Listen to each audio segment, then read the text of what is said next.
What is up, everybody?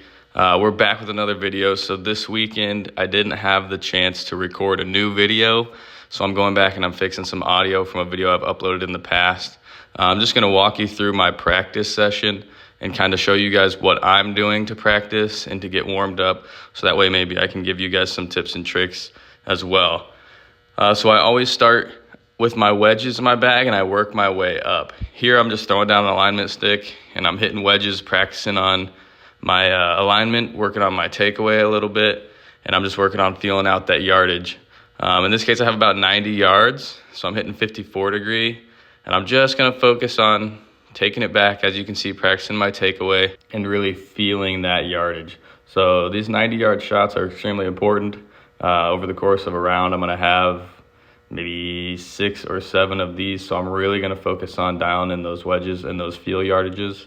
After I hit wedges and I work my way through up gap wedge, pitching wedge, I usually start working on mid irons. So today I'm hitting a 8 iron, and I'm just focusing again on my alignment and my takeaway.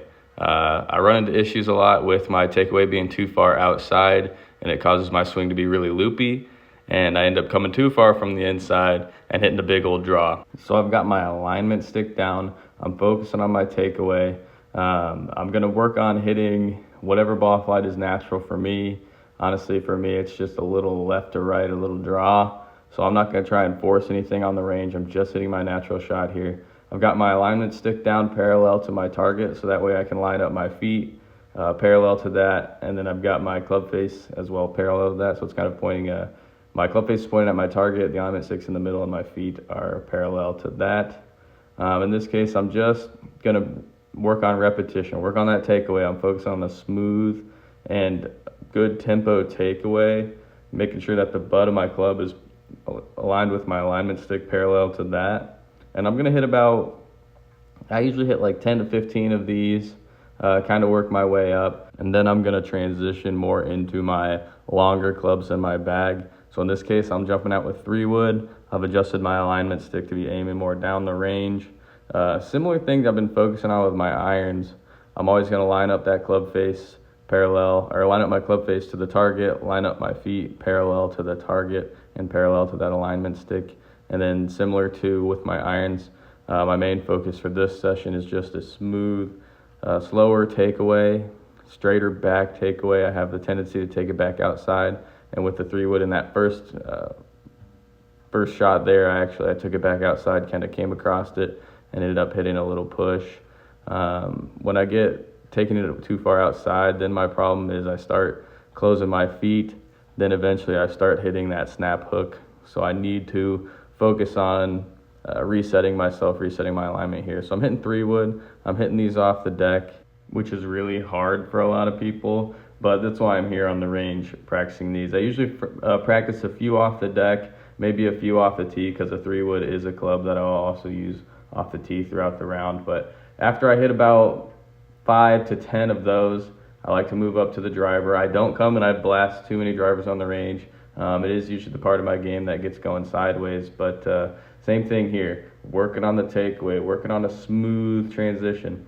I have the tendency to get quick, so that's why I'm here on the range. My big focus is just tempo and takeaway. Those are the things that go sideways for me. Usually I just go to the range to validate when my swing is feeling better. So I'm working on alignment here, working on ball position. I'm looking for that ball flight. I like to see a little bit of a left to right draw. I feel like the most important things to focus on when you're hitting drivers on the range is going to be alignment and ball position. If that ball is too far forward, you have the tendency to leave the face open. You're going to be hitting a big slice. If the ball is too far back in your stance, kind of counterintuitively, you're going to be slowing the body down, slowing the hands down, and kind of flipping at the ball, which is going to cause a little bit of a hook ball flight. So here typically I have another alignment stick kind of perpendicular to my alignment stick on the ground, creating a little bit of an X. And that one's going to be where my ball position is. So I would have that inside of my right foot, a right-handed golfer's left foot. So I like to blast maybe 7, 8, 10 drivers, and then I start working my way back down my bag. In this case, I'm working down to a long iron. This is my 3-iron. I hit this thing off the tee quite a bit, so I'm going to tee it up a little bit, and I'm just going to blast a few of those. This is my trusty club. I like to see what kind of ball flight I'm working with, and similar to the other irons, I mean, I'm just working on the exact same thing. This is an important club to have, an important club to practice.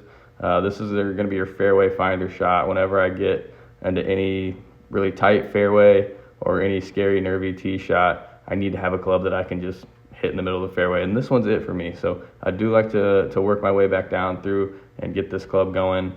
Hit similar to my long irons. I don't like to spend too much time on them.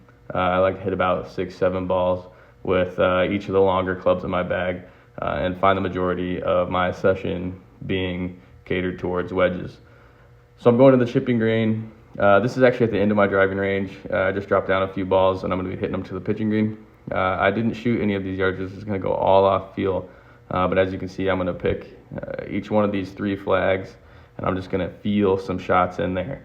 I don't know the distance. I don't know how the ball is going to react. I'm just practicing on just a normal pitch shot, kind of landing them just short of the flag. There's only a little bit of green between the fringe and the flag, and I'm just going to work on carrying them just to the front of the green and see how the ball reacts.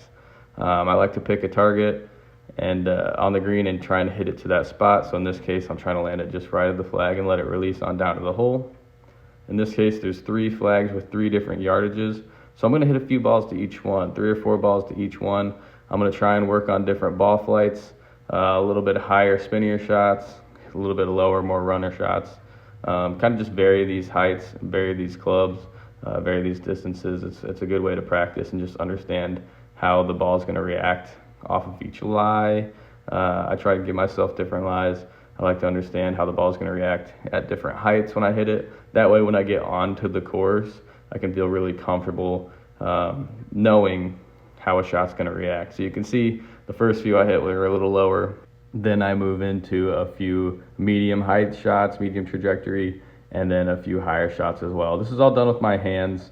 In this case, I have a 58 degree, which is the club that I'm using pretty much solely around the greens, and pretty much the only club I ever use when I'm close to the green. That's just personal preference. Every now and then I might change it up and hit a 54 or a 50, really depending on what the shot is going to call for. But that's all up to you. I tend to find myself practicing with my 58 and only using my 58 in those situations. And I have a pretty tidy short game. So the point of practicing entirely is just so that way once you get onto the course and around, you can feel comfortable with the shot. The idea is to hopefully never run into a shot where you're thinking, oh man, I don't know how to hit this. I don't know how it's going to react. So that's why I kind of come out here and I'm going to practice every scenario. In this case, I'm practicing to the short-sided blue pin. I'm practicing to the little bit deeper flags, the middle one that has a ridge in front of it, and then the pin on the right where everything's just going to be sloping to the right. I'm practicing these different shots, trying to feel comfortable with the different heights and trajectories. Then I bring myself to the chips more so than the pitch shots.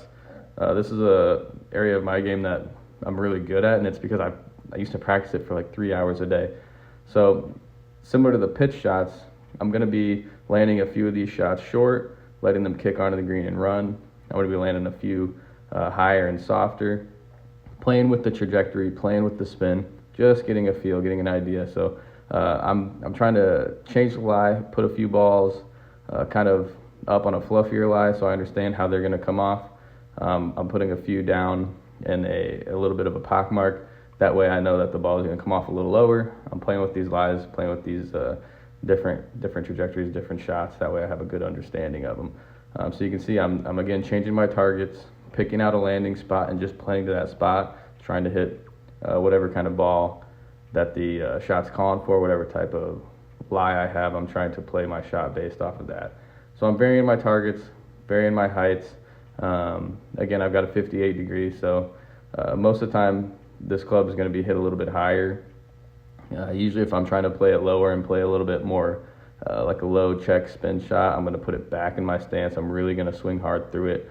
I like to open the face, which is kind of counterintuitive, but if I play it back in the stance, keep my hands forward and open that face, it's going to come off low, and I can get aggressive down at the bottom, and it's going to spin quite a bit and end up checking up close to the hole. So I'm hitting some shots to the short-sided pin with no green. A lot of those are going to be higher shots. Play a few through the fringe. I'm going to play some to that middle pin, which is going to be kind of like medium distance pitch shots.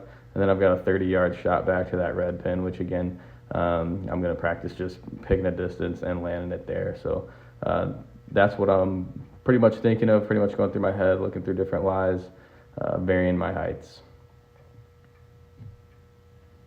Now I'm coming here to the really short chips. These are ones that if I find myself having something like this in a round, it's going to have to be a guaranteed up and down. I don't like to spend the majority of my time on easy chips, but you can't forget them. Typically when I'm practicing my chipping, I like to practice shots that I'm more uncomfortable with, but I do like to stay tidy with these. So I'm going to take a few shots to each of these flags, be practicing carrying them halfway, practice with different clubs ideally, and practice little short bump and runs, practice my pitch shots, practice my flop shots. I'm going to practice picking out a spot on the green and trying to land it on that spot exactly. And when it comes to these shots, I like to just vary the lie that I'm hitting, because a lot of times that lie is going to dictate what kind of shot I'm hitting. If the ball's sitting down, I can't get underneath it, I can't hit one of those high spinny shots, I'm going to have to play it back in my stance and kind of pick it and play a low pitch shot, maybe something that's going to run. So I actually come over here to show you an example of how I'm going to assess each lie. I'm trying to put it on this little bit of a dirt patch. In that case, I have to hit it low. If I try and open that face, my club's just gonna slide right underneath the ball. It's gonna end up being fat, and it's gonna go right underneath it. The ball's gonna go nowhere. So I have to play this one back in my stance. I have to keep the hands kind of forward, and I've got to pitch down at this one and play a low bump and run. A good tip I've learned for something like this is to keep that toe down, which means I'm gonna stand really close to the ball. I'm going to get my hands up higher so that shaft is pretty much vertical, and then that's going to take a lot of the heel out, and it's not going to let that club get eaten up. We've all been there where we've had a little bit of a shot like this, and we're digging the heel in the ground and chunking the ball and flubbing it forward. So after that, I like to take a few balls, and now I'm going to go practice some lag putts. This is where I'm just picking a flag out, and I'm going to take 10 balls or so, and I'm going to have about a 30-footer. I like to put a line on the ball just that way I can pick a start line. I don't really want to focus on if it rolls end over end or not. A lot of times I end up feeling a putt like this anyway. I put my line down for reference, but a lot of times I'm using kind of my feet to feel the line, a little bit of my eye read as well. But in this case, I'm just going to focus on speed, focusing on making sure that I'm hitting my line as best I can. And then after I roll through a few sessions of lag putts, I like to spend the majority of my time putting, focusing on these 4 to 6 footers. I find these are the most important shots in the entire round of golf. I'm going to line up my ball, try here to focus on hitting my line. I want to see that ball roll end over end, but most importantly, as long as I'm hitting my start line, then I'm good. I have a tendency to push my putts, so a lot of times I'm going to line up my ball a little bit outside of the line I'm really looking at, and then I try and push the ball into the hole. So I'm going to bang out as many of these as I can, just focusing on this same line. Right to left is a putt that I typically struggle with, not really a fan of it, so I'm going to get as many of these in as I can, just focusing on confident strokes, continuing to move that putter head, and make as many of those as I can. And then I kind of go into a little bit of a drill here. So I don't know if it's an official drill, but it's something I always did as a kid, kind of a little game to myself. I put balls around the hole in a circle, and that made one. I guess I can't miss. But I put balls around the hole in a circle, and I try and keep them about 4 or 5 feet out. And really, I'm just going to challenge myself to see how many I can make of this circle. So I like doing this because I'm not lining these balls up. It's all off of feel, but it's giving me different lines. I have to get up and kind of feel it with my feet, feel the line, and see the line with my eyes. So I'm not bending down to line any of these up. I'm just stepping up, feeling them, and banging them in. Now, once I get on the course, I'm always lining up the ball. So some people have different opinions on you should practice how you play. And I could be lining these balls up, but in this case, I'm just doing this drill to kind of get a feel for my line, a feel for my speed, and see how good. Now, that ball actually ended up going in the hole, so I'm going to count that one. Did bounce out because of the other balls. but I'm really just trying to see how many of these I can make. This is a range that I'm pretty good at, pretty comfortable with. So I credit it a lot to my practicing just like this. As you can see, when I get to the right to lefters, I tend to struggle a little bit more. But I go through that as many times as I can. You can create different games if you want, where you go until you make them all. It's really up to you. But thanks for watching, everybody. I hope you learned a little bit about how I'm practicing, and maybe you can kind of take some tips and take it to your practice. And hopefully you can improve and we can all be scratch golfers one day. Thank you so much. I really appreciate it.